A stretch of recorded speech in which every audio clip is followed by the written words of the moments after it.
Hola, seguimos con el tema relacionado con las hipótesis y los supuestos, y en este video vamos a revisar de manera detallada cuáles son los supuestos relacionados a las investigaciones cualitativas. Ajá. Bien, los supuestos en las investigaciones, perdón, me salté una diapositiva, cualitativas, son ideas iniciales que nos orientan el estudio. No son hipótesis que deban probarse ni afirmaciones que buscan una confirmación, sino son puntos de partida interpretativos que ayudan a comprender el fenómeno que se está investigando. Número 1, vamos a orientar la mirada del investigador. Nos permite tener cierto camino trazado en donde nos va a aproximar a nosotros como investigadores en el campo, teniendo en cuenta aspectos relevantes de la investigación, también experiencias que se desean explorar y algunas dimensiones del fenómeno que podrían ser significativas. Entonces nos sirve como una brújula conceptual. Acá tenemos un ejemplo de este tema. Se supone que los estudiantes participan más activamente cuando el repertorio es de su interés. Esto orienta la observación sin fijarla de forma rígida, ¿no? Así como hace rato calentar 10 minutos ayuda al mejoramiento de la afinación del estudiante. No, acá se da un supuesto de que si el estudiante participa más activamente cuando el repertorio musical es de su interés, ¿no? El segundo punto dice, ayuda a delimitar el fenómeno de estudio.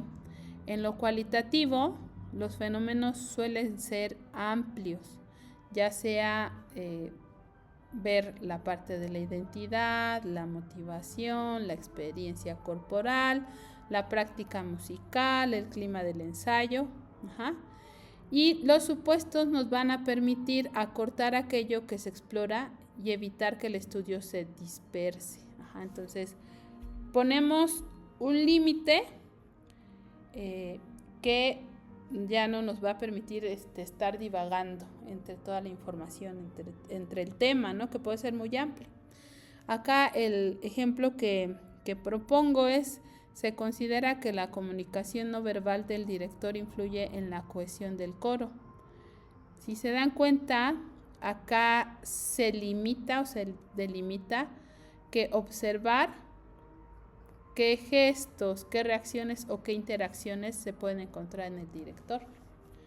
Bien, el tercer punto, hacen explícita la postura del investigador.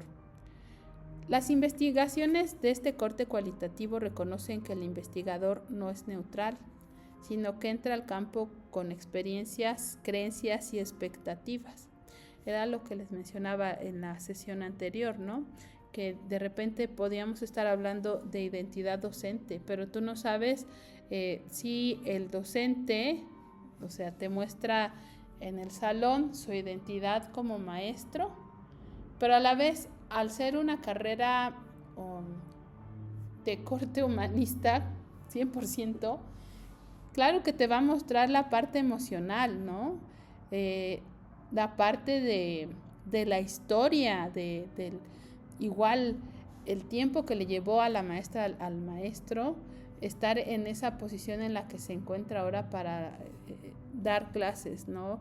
Y esto de algún modo sí sorprende, porque no es solamente, bueno, esta identidad del maestro, sino estás hablando de la identidad del artista, de la identidad, si es mamá, si es papá, del papá, de la mamá, si estamos hablando de que a lo mejor durante el transcurso de la docencia, bueno, se comporta como maestro, pero tú no sabes si a lo mejor tiene algún tipo de negocio.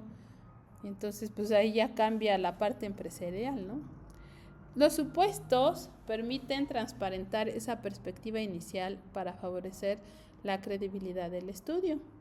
Esto hace visible el posicionamiento investigador, fundamental en enfoques etnográficos, fenomenológicos y narrativos. Acá tenemos un ejemplo. Se supone que los cantantes principiantes se sienten inseguridad con la respiración diafragmática. Entonces, con este supuesto, el investigador reconoce su propia expectativa. Bien, en el punto número 4, los supuestos funcionan como un punto de comparación. A lo largo del trabajo de campo, los supuestos no se confirman ni se rechazan, sino que se contrastan con lo que los participantes expresan. ¿Qué nos va a permitir esto? Bueno, número 1, identificar coincidencias. Número 2, reconocer contrastes. Número 3, ampliar la comprensión del fenómeno. Número 4, descubrir significados inesperados. En términos epistemológicos, generar sensibilidad teórica. Bien, en el punto número 5, es que quién sabe qué iba a decir. En el número 5, facilitan el diseño de instrumentos cualitativos.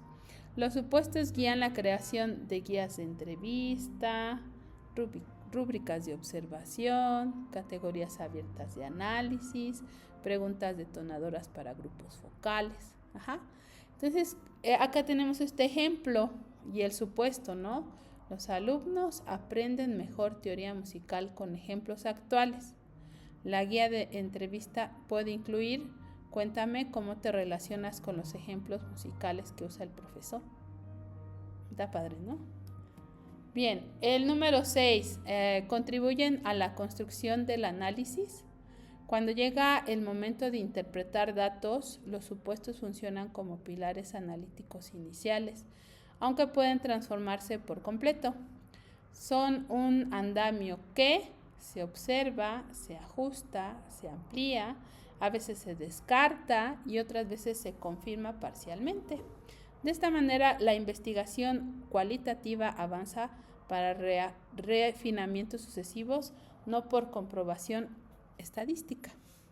Y bueno, en resumen, los supuestos en investigación cualitativa son importantes porque nos permiten orientar la mirada del investigador, delimitan el fenómeno y evitan dispersión, hacen explícita la postura del investigador, sirven como referencia para comparar datos, guían la elaboración de instrumentos, contribuyen al análisis e interpretación y contrario a lo mejor a la hipótesis, bueno, acá no se prueba, se usan para comprender mejor la realidad social, musical o educativa. Entonces, tal vez en el ejercicio que les pedí en la actividad anterior, bueno, ustedes intenten hacer una hipótesis considerando una parte cuantitativa, pero seguramente muchas de nuestras investigaciones o una buena parte de ellas va a recaer en estos supuestos.